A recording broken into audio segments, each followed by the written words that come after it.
예, 고전 명작 읽기 5주 2차 시합시다. 5주차에는 카프카의 변신을 읽고 있죠. 1차 시에는 변신의 줄거리를 중심으로 이야기를 했습니다. 자, 일단 그 아주 간략하게 다시 한번 줄거리를 정리를 다시 한번 합시다. 아, 아주 가볍게. 하여튼 그레고르 잠자라고 하는 한 젊은이가 있다. 그런데 파산한 아버지와 그 빚쟁이 이제 빚만 남긴 아버지와 그다음에 이제 뭐 어머니 경제적으로 무능한 부모 그리고 여동생 음악을 공부하고자 하는 여동생 이 세 식구를 그러니까 그레고리 잠자가 부양을 하죠. 근데 하는 일이 이제 영업사원이어서 정말 스트레스가 많고 그래서 그것에서 벗어나고자 하는 그 가족을 부양하는 짐과 영업사원으로서 고객들 만나는 거래처에서는 의리고 또 회사에서는 그 업무 실적에 대한 압박감에 시달리는 그 일을 정말 하고 싶지 않은 일을 어쩔 수 없이 하고 있는 그레고리 잠자가 그런 상태로부터 벗어나고 싶다는 그런 무의식이 결국은 어느 아침에 일어나 봤더니 침대에서 자기가 흉측하다고 하면 너무 강한 표현이니까 흉측한 벌레로 변해 있더라. 그러니까 그 벌레라고 하는 것은 이제 그 유용한 존재에서 무용한 무가치한 존재로 변했다는 얘기죠. 그럼으로써 회사는 말할 것도 없지만 가족으로부터도 배척을 당하고 결국 자기 방에 갇혀 있다가 죽음에 이르렀다. 그런데 가족은 슬퍼하는 대신에 저 골칫덩어리가 이제 죽었으니 우리는 이제 집도 팔고 다른 데로 이사 가서 어, 어떻게 살아보자라고 또 이렇게 이야기하고 전철을 타고 소풍을 가는 것으로 이야기가 끝났다. 이렇게 간략하게 이야기할 수 있죠. 자, 그래서 이제 이렇게 그레고르 잠자가 자신의 방을 벗어나려고 세 번 이제 했잖아요. 이 시도는 자신을 가족의 구성원으로 받아달라는 처절한 몸부림이라고 볼 수 있죠. 그 실패로 돌아가죠. 결국은 그건 가족 구성 간의 진정한 소통의 부재를 의미하기도 해요. 그렇죠? 그러니까 개인에게 가족은 존재의 집이면서도 상처를 가장 많이 주는 그런 주고받는 그런 관계이기도 하죠. 그러니까 이 가족이라고 하는 게 그러니까 우리가 집, 어, 가족, 가정 이런 게 결국 우리 존재의 기반이잖아요. 예, 존재의 기반입니다. 그리고 혈육은 그야말로 어, 그 죽음으로써 갈라지기 전까지는 늘 이런저런 마음이 상하기도 하고 그러면서도 애틋하고 또 가족으로 인해서 기쁨을 또 경험을 하고 그러면서도 가족에 대한 어떤 각각의 위치에서의 어떤 의무 때문에 그 다양한 그 마음의 어려움을 겪게 되지요. 그래서 개인에게 가족은 존재의 집, 존재의 근거가 되는 거죠. 요즘에 이제 가족이라고 하는 게 1인 가족도 많이 늘어나고 있고, 비혼 가족도 있고, 뭐 가족 형태는 다양하긴 합니다만, 어쨌든, 이렇게 볼 수 있어요. 상처를 가장 많이 주는. 그러면 이제 우리에게 가족이란 무엇인가를 한번, 그러니까 이 프란츠 카프카의 변신을 읽고 난 다음에 몇 가지 이제 주제의식을 찾아서 이야기를 일단 해 보는 게 2차 시 수업의 주된 내용입니다, 지금. 그래서 일단 가족, 우리가 가족이란 뭐냐 이런 얘기죠. 우리 어릴 때부터 착해야 한다는 말을 수없이 들어왔죠. 그리고 착하게 행동했을 때는 칭찬과 격려를 받았잖아요. 동화는 착한 사람이 복을 받고 악한 사람이 망한다 이런 내용의 이야기를 통해 앞으로 착하게 살아야 한다는 메시지를 우리 안에 심어주죠. 아이들은 자연스레 착한 아이가 되기로 마음먹죠. 자기 것을 기꺼이 동생에게 양보하고 자신이 손해보는 것을 감수하고 힘들 때 짜증을 내거나 투정을 부리지 않고 참아내는 것을 내면화했죠. 어른들은 이런 아이에게 대견하고 듬직하고 예쁘다고 하면서 사랑과 관심을 더욱 보여주고 무엇보다 아이를 믿어주지요. 그것이 아이로 하여금 더 착한 아이가 되도록 스스로를 조절하고 억제하게 하면서 착하지 않은 행동을 했을 때 죄책감을 느끼게 만들지요. 자, 이렇게 착해야 한다는 언어의 족쇄 아래 아이는 공부에 매진하기도 하고 그러는 가운데 사람들이 말하는 또 모범생이 되기도 하잖아요. 그러나 착하면 모든 것이 잘 된다는 이 소위 착한 사마리아인의 세계는 아이가 가정의 울타리를 벗어나면서 이제 막을 내리죠. 세계는 비장하죠. 착하면 모든 것이 용인되던 세계가 이제 아니에요. 그러니까 가정 내에서는 부모님의 말을 따라서 착하게 지내는 동생에 양보하고 늘 이렇게 그러면 부모님으로부터 상을 받았잖아요. 그러나 가정의 울타리를 벗어나면 그러니까 착하면 모든 것이 용인되던 그런 세계가 아니고 이 세계는 비정해요. 오직 능력과 성과를 필요로 하는 경쟁 사회에서는 이제 더 이상 그 흥부의 법칙이 더 이상 적용되지 않잖아요. 흥부의 법칙. 가난하지만 착하면 어때요? 그 상을 받는다고 하는 흥부의 법칙이 이 세계는 적용되지 않는 비정한 세계예요. 우리가 살아가는 시대는 무한 경쟁이 게임의 규칙이 되어버린 지 오래잖아요. 동네마다 거리마다 상점 간판이 수시로 바뀌는 걸 이제 보거든요. 제가 살고 있는 우리 이제 아파트 단지도 조금 지금 나는 이제 내가 살고 있는 곳은 그야말로 이제 그 아파트만 있는 곳이고 조금 한 걸어서 한 10분 정도 차로 한 5분 정도 가면 이제 상가가 있는데 그쪽 상가를 보면은 임대로 비어 있는 데가 아주 많아요. 많습니다. 그리고 어느새 또 간판이 바뀌어져 있는 걸 보게 되죠. 이렇게 간판이 한번 바뀔 때마다 실패와 좌절을 겪는 한 사람이 있을 테죠. 그와 함께 실패의 아픔을 겪을 가족이 있지 않겠어요? 지금은 이제 코로나 바이러스가 벌써 2년째 우리의 삶을 더욱 옥죄고 있기 때문에 그런 경우가 더 많겠죠. 더 많을 겁니다. 근데 코로나 바이러스가 아니더라도 그 전에도 이런 일들은 우리가 또 많이 경험했잖아요. 자, 무한 경쟁은 이렇게 승자에게는 상당한 부와 영광을 안겨주죠. 그러나 세상에 영원한 승자는 없지요. 누구나 불안감에 시달린다라고 말할 수 있어요. 경제 공포와 불안의 감각에.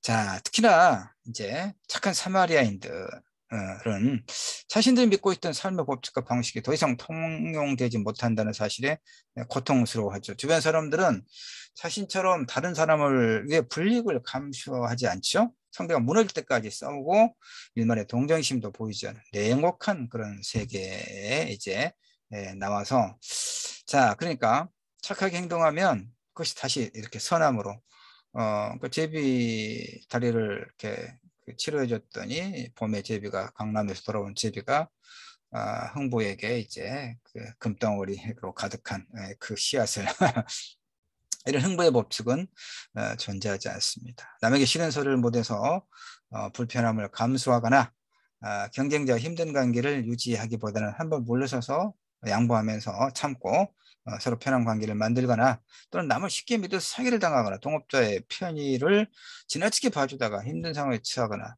이런 경우들이 많죠. 집에서 착하게 살아야 한다고 하는 이걸 내면화했던 그런 사람들이. 그러니까 착한 아이는 태어날 때부터 착한 아이로 태어나는 건 아니죠. 주변 환경과 어른들의 요구에 자신을 그렇게 맞춰.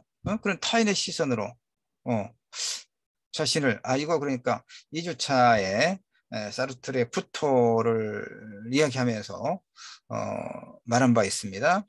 타인은 지옥이다. 왜요? 우리는 타인의 시선과 평가로부터 결코 자유롭지 못한다는 얘기예요. 그러니까 타인의 시선으로 자신을 바라보는 습관이 내면화되어 있기 때문에 예, 사회생활은 이런 사람들에게 지뢰밭이나 다름없다 이런 얘기죠. 타인을 배려하고 상대방의 마음에 상처를 주지 않으려다가 전투적으로 자기 의견을 주장하고 관철하려는 사람들에게 치이고 자기가 원하는 것을 분명하게 알고 있는 사람과의 경쟁에서 밀리고 또 밀려가는 것이죠. 또 착한 사람들은 자기 욕망을 인정하고 있는 그대로 또 표현하지 못하기 때문에 스스로 눈치 보는 관계를 만들고 힘들어 해요.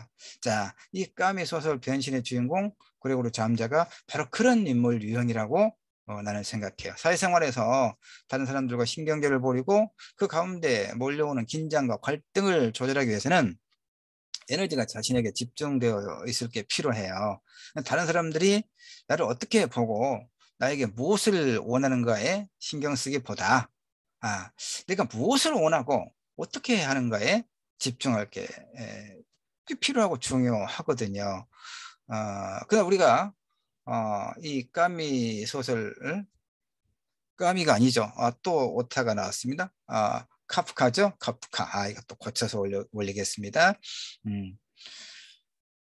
카프카 소설 변신의 주인공 그리고 잠재를 통해서 익히 보았듯이 말처럼 생각처럼 쉬운 일이 아니다 이런 얘기입니다. 그래서 다시 이야기하면 에, 까미도 그렇고 사실은 까미도 그렇고요. 지금 이제 이렇게 어, 카프카가 들어갈 자리에 까미라고 또 해놨습니다. 지난주차 두 번을 까미를 했다 보니까 또 이랬는데 까미, 카프카 이쪽에 다 사르트르 이쪽에 다 지금 소위 무신론적 실존주의자들이고 특히 이제 카프카나 까미는 그 두 작가의 어떤 그 문학 세계를 관통하는 소위 주제가 부조리의 문제거든요. 부조리의 문제입니다.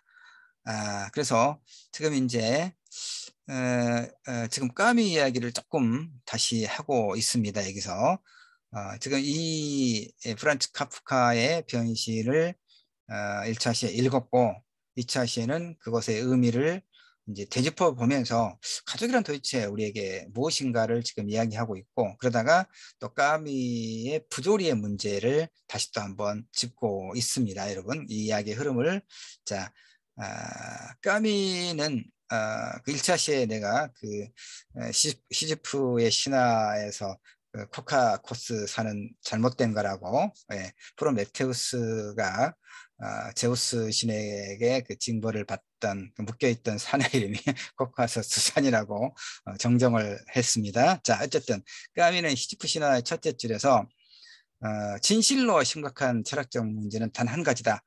이 까미 할 때 했던 겁니다만은 조금 더 연결되기 때문에 다시 한번 강조를 합니다. 자살의 문제라고 했거든요. 습관과 타성으로 진실의 욕망을 속이며 살아가던 인간에게 어느 문득 죽음이라고 하는 근원적인 사실이 떠오른다. 이렇게 말해요. 까미는. 왜 죽음이냐? 죽음의 질문을 던지는 자는 당연히 삶에도 질문을 던진다고 보는 거예요. 왜 삶인가? 애초에 답이 없는 이 물음들로 인해 소위 부조리의 감수성이 이제 시작하는 거예요. 세계 내에 던져진 실존에 부재하는 존재 이유. 자, 이것도 이제 그 2차 시에 까미의 구토를 읽으면서 실존주의 철학의 개념을 좀 많이 설명을 했었죠. 실존. 실존은 본질에 선행한다. 본질이 뭐였습니까? 어떤 사물의 존재 원인과 목적. 그 의자의 목적은 다양한 의자가 있지만 의자의 목적은 뭐였습니까? 사람이 앉게 하는 것. 근데 실존, 인간은 그냥 존재하는 것이다. 우연히 존재하는 것이다. 이런 얘기죠. 그러니까 인간에게는 다른 사물처럼 그 존재의 원인과 목적이 따로 있지 않다. 인간은 그러니까 스스로의 자신의 어떤 그 삶을 선택하고 그 선택에 따른 책임을 지는 존재다라고 라고 말할 수 있죠. 이것이 이제 그 기획투사다. 이거 이제 2차 시에 사르트르의 구토와 실존주의 철학을 이야기할 때 설명했던 것이죠. 자, 다시 그래서 이렇게 세계 내에 던져진 실존에 부재하는 존재 이유. 그러니까 아까 설명했잖아요. 좀 어려운 철학적 개념들에서 다시 설명하고 그럽니다. 우리 인간은 그냥 부모를 선택할 어떤 자유도 권리도 없고 그냥 이 세계 내에 던져진 존재다 이 말이 아무 원인도 없고 원인이라면 굳이 부모님의 어떤 그 성적 결합을 그 결과로 이제 우리가 태어난 것이죠. 그건 자연적인 하나의 현상이지 그걸 이제 우리가 존재의 원인은 아니죠. 생물학적으로는 원인을 그렇게 따질 수 있지만 그럼 목적이 있느냐? 우리는 뭐 민족 중의 역사의 사명을 띠고 있다게 태어난 게 아니에요. 그렇죠? 그냥 이것도 모르고 던져진 존재다 이런 얘기입니다. 그래서 그 얘기입니다. 그래서 그 부재의 존재 이유를 찾고자 하는 인간의 불굴의 이성 부조리는 이렇게 화해 없는 대립결의 갈등으로 태어나더라 이런 쉽게 말하면 어느 날 새벽 문득 잠에서 깨어 생명, 죽음, 우주, 존재, 무 등을 생각할 때 생기는 막막하고 아련한 감정 이것이 바로 이제 까미가 말하는 부조리의 감정이다 이런 얘기죠. 자, 그래서 까미에 따르면 인간이라는 세계가 그 자체로서 부조리한 건 아니다 이 말이에요. 까미가 말하는 부조리 인간은 부조리를 의식하며 살아가는 인간, 즉 깨어있는 의식을 가진 인간이다. 이 얘기 지금 그 지난 4주차에 까미 소설 그러니까 3주차에 이방인 했고 4주차에 패스트 했었죠. 특히 이제 이방인을 설명할 때 이 부분 설명했습니다. 부조리는 인간에게도 세계도 없다 이 말이에요. 합리성을 멸망하는 인간과 비합리성으로 가득 찬 세계 사이에 그 부조리가 있더라. 그러니까 부조리는 합리도 비합리도 아니다.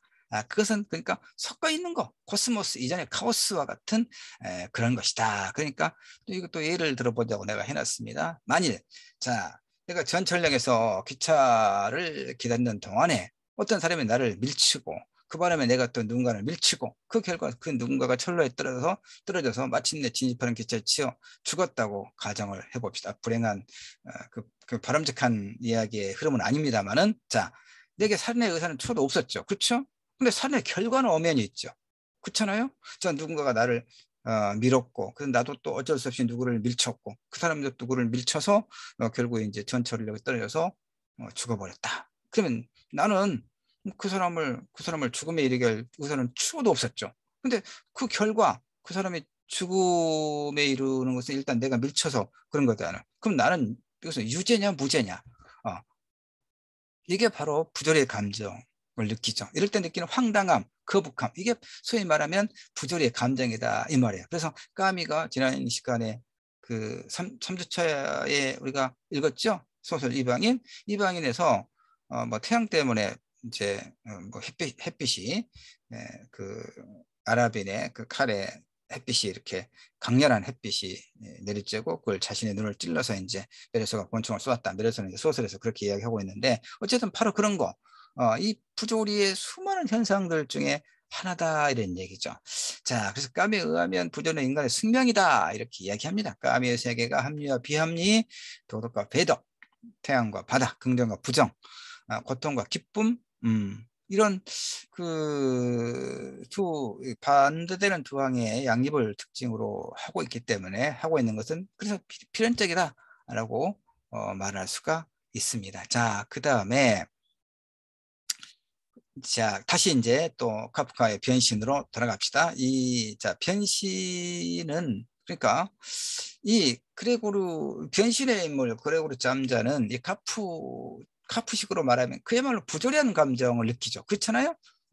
가족을 위해 헌신해 왔던 그 자신이 스스로가 가족에게서 배척을 당하는 부조리한 상황을 지금 프란츠 카프카는 이 변신을 통해서 보여주고 있는 거예요. 잠자는 가족을 부양한 짐으로부터 아까 얘기했지만 그리고 그 밥벌이로 해야만 하는 그 영업사원이라는 일의 스트레스로부터 벗어나고자 하는 내밀한 욕망으로 가득 차 있는 그런 인물이잖아요. 그간을 아침에 흉측한 해충으로 변해 있었다는 것은 그 내면에 잠재되어 있던 그런 욕망의 발현, 무의식의 발현이다 이런 얘기죠. 1차 시에 이야기했지만 누구나 직장 생활하는 사람 대부분이 주머니 속에 그 사직서를 가지고 다니지만 집어 던지지 못하는 거. 가족의 생계를 책임져야 한다는 그런 압박감 때문에 현실에서의 그런 억압을 항상적으로 느끼면서도 그래서 사직서를 가지고 다니면서도 집어 던지지 못하는 그런 삶에 묶여 있고 그런데 바로 그런 모식이 그리고 우리 잠자 같은 경우에는 어느 아침에 눈을 떴더니 자신이 해충으로 그 벌레로 변해 있더라. 이런 소설적 어떤 그 상징이다. 이런 얘기죠. 부조리한 감정, 부조리한 상황. 알겠죠? 예. 하여튼 그러나 그가 가족의 생계를 책임지는 위치에서 벗어나는 순간 아까도 얘기했습니다. 일을 할 때, 일을 해서 생활비를 벌어올 때는 유용한 인간, 그 회사에서도 그렇고 가정에서도 그렇고 유용한 인간, 쓸모 있는 인간이었다. 그러니까 대접을 받았단 말이에요. 그런데 벌레로 변하는 순간 아무짝에도 쓸모없는 무용한 인간이 되었다는 얘기죠. 인간도 아니죠 이제. 그러니까 그래 우리 잠자리 동생은 난 저 벌레를 우리 가족으로 오빠라고 생각할 수 없다라고 선언하잖아요. 무용한 존재일 경우에 무용한 존재로 변해버린 것이죠. 그러니까 그리고 잠자는 며칠만이라도 쉬고 싶다. 이 억압으로부터 현실의 억압으로부터 벗어나고 싶다라고 하는 평소의 그 모식이 결국 그 어떤 어느 아침에 벌레로 변신하는 것으로 나타났지만 그로 인해서 또 결국은 그 존재 자체가 가족으로부터 배제되고 소외되고 결국은 죽음으로 귀결되는 이 역설적인 이야기가 카프카의 변신의 이야기 구조 속에 들어있는 문제의식이다 이런 얘기죠. 자, 이렇게 가족의 생계를 책임지는 위치에서 벗어나는 순간 유용한 인간에서 무용할 뿐더러 오히려 거추장스러운 벌레로 변하는 순간 가족으로부터 버림을 받는다는 이 부조리, 이 모순으로부터 우리는 그래서 인간이란 아까 또 제기했던 혹은 가족이란 무엇인가 과연 무엇인가 하는 문제를 숙고 깊이 있게 생각해 보게 되는 것이죠. 자, 이제 나머지가 자료는 이제 이게 내 10페이지짜리 PDF인데 자료인데 지금 5페이지 하고 있고 근데 시간은 한 8분 남았습니다. 30분씩 내가 만드니까 그래서 근데 할 이야기는 좀 많이 하긴 했어요. 이후의 이야기는 자료로 줄 테니까 여러분들이 읽어보기 바라고요. 남은 시간 동안 설명을 좀 하죠. 그러니까 이제 이 카프카의 변신은 바로 이제 그런 그 까미가 이야기했던 부조리한 어떤 그 인간의 모습을 아주 그 적실하게 잘 드러내주는 그런 문제의식에 가득 찬 소설이었죠. 그 다음에 다른 하나, 이 유용한 인간과 무용한 인간, 이제 자본주의적 생산 양식과 굉장히 밀접한 관계를 가지고 있음을 알 수 있죠. 자, 이제 이 버려진 아이들 이야기는 좀 또 좀 넘어가도록 하죠. 버려진 아이들 이야기는 넘어가고 자, 그 다음에 이 자료는 여러분이 보기 바랍니다. 그러니까 다시 소설에서 주인공 그레고르 잠자가 벌레로 변한 것은 일상적인 세계로부터의 소외를 의미하죠. 벌레로 변해서 사람들과 단절된 모습은 가족과 주변 사람 사이로부터의 소외를 의미해요. 이건 인간 자체로 존중받지 못하고 관계로부터 소외되고 버려지는 이 인간성 상실의 시대에 대한 비판을 보여주는 것으로 또 우리가 해석할 수 있죠. 그래서 내가 이제 아까 지금 그 시간을 보느라고 설명을 하지 않고 그냥 넘어갔던 한 페이지 정도 자료를 보면 우리가 이제 소위 고아 수출국 1위 이런 것들 그다음에 베트남이나 필리핀에 버려둔 아이들 한국 남성들이 가서 이런 그 많은 아이들 누가 버렸고 아이들은 어디로 갔을까와 관련된 이 이야기와 또 베이비박스에 버린 아이들 그다음에 최근 뉴스를 보면 뭐 하루가 그렇지 않고 자신이 그 의붓 부모가 하는 것은 말할 것도 없지만 친 부모임에도 불구하고 자기 자식들을 학대해서 죽음에 내모으는 이런 상황과 관련해 볼 때 이건 결국은 인간 자체로 존중받지 못하고 관계로부터 소외되고 버려지는 인간성 상실에 대한 그런 어떤 그 비판이다. 이 프란츠 카프카의 이 소설 변신의 그레고리 잠자는 그런 어떤 인물일 수도 있죠. 그래서 그 카프카의 변신에서 가족과 사회는 어떻습니까? 더 이상 따뜻한 공동체 공간이 아니죠. 자신의 필요에 따라서 인간을 도구로 사용하는 계약적인 공간이죠. 이것으로부터 우리는 가족마저 하나의 도구로 그리고 잠재는 어떤 도구였습니까? 돈을 벌어오는 그런 기계였죠. 이 소설에서. 그러니까 그 도구로 사용하는 계약적인 공간일 뿐이에요. 그러니까 이 소설로부터 우리는 가족마저 도구, 수단으로 여기게 만드는 자본주의적 속성에 대해서 이제 숙고하게 하는 겁니다. 그러니까 이 문제가 어쩌면 내가 이 부분이 이 소설에서 가장 핵심적으로 여러분과 이야기 나누고자 하는 부분인데, 이제 자, 하여튼 뭐 나머지 시간 안에 좀 압축해서 이야기를 할게요.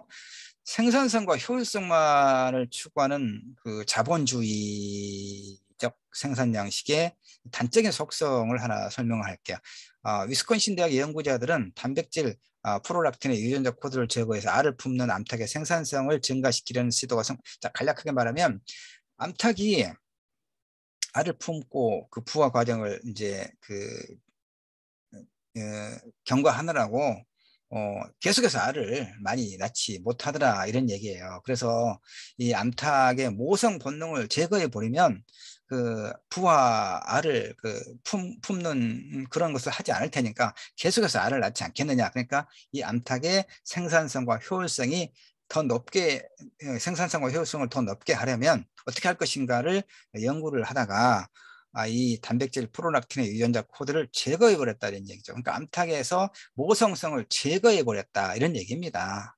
이것이 생산성과 효율성만을 추구하는 자본주의 생산 양식의 아주 단적인, 물론 우리가 뭐 닭을 맛있게 여러 가지 요리를 해 먹기는 합니다만은, 그러니까 자본주의 생산 양식이라고 하는 것은 오로지 닭의 모성성 같은 것은 뭐 눈여겨볼 필요가 없다는 얘기죠. 오히려 그걸 빼앗음으로써, 박탈함으로써 생산성과 효율성을 늘릴 수 있는 데만 관심을 가진다, 이거죠. 예.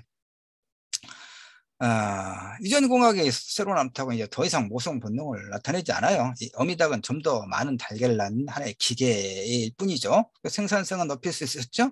닭에게서 자연성, 모성을 제거해버린 이 사건은 과학의 발전이라고 하는 것이 과연 그 가고자 한 종착지가 어디인가 하는 이런 문제를 제기하죠. 이렇게 자본주의는 모든 것을 화폐로 전환시키죠. 이런 현상을 가장 정확히 표현하는 단어가 축적이에요. 축적, 자본의 축적, 모은다는 얘기죠. 우리가 살고 있는 지구는 유한하죠. 생태계는 그러한 유한성을 바탕으로 형성되어 있잖아요. 근데 자본주의는 무한히 성장해야만 하는 그런 시스템이에요. 이 때문에 자본주의는 식량과 에너지 등, 전화도 오고 그러네. 예. 식량과 에너지 등 이 유한성을 갖고 있는 생태계를 파괴할 수밖에 없는 생산 양식이에요. 그러니까 이 조금 나중에 또 할 얘기긴 합니다만은, 이 코로나 바이러스 세계적인 대유행은 그런 성장 문명의 무한한 욕망의 추구와 결코 무관하지 않은 거거든요. 자, 지속적인 고용 불안과 경제적 공포는 개인주의의 심화와 이기심을 부추기잖아요. 대안이 뭐냐? 대안이 뭐냐? 이제 이런 이야기까지 계속 하기는 너무 이제 시간이 없습니다. 뭐 6주차에도 또 수업하면서 이 5주차에서 미처 이야기하지 못했던 이 부분, 자본주의 생산 관계가 어떻게 인간을 소외시키는가, 프란츠 카프카의 소설 변신에서 그레고리 잠자의 소외와 연관해서 프란츠 카프카의 그런 문제의식, 그러니까 까미가 말한 바이 부조리한 어떤 상황과 부조리한 감정, 그 다음에 이 자본주의 생산 양식이 가지고 있는 생산성과 효율성의 추구가 어떻게 인간을 소외시키는가 하는 문제가 굉장히 연결되어 있는 소설이 바로 5주차 우리가 읽고 있는 카프카의 변신입니다. 나머지 이야기는 다음 주차에 뒷부분 할 기회가 있으니까 그때 하도록 하겠습니다.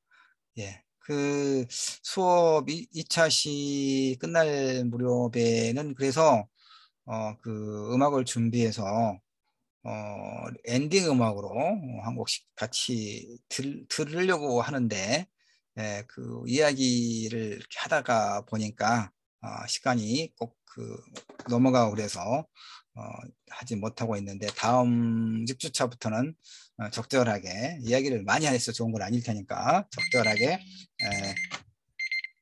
시간을 확인해서 음악도 엔딩 음악도 같이 듣고 그렇게 하겠습니다. 하여튼 이 뒷부분은 다음 주차에 조금 앞부분에서 설명하도록 하죠. 자, 여기까지 해서 일단 카프카의 변신 고전명작 읽기 5주 수업을 모두 마치도록 하겠습니다. 수고하셨습니다, 여러분.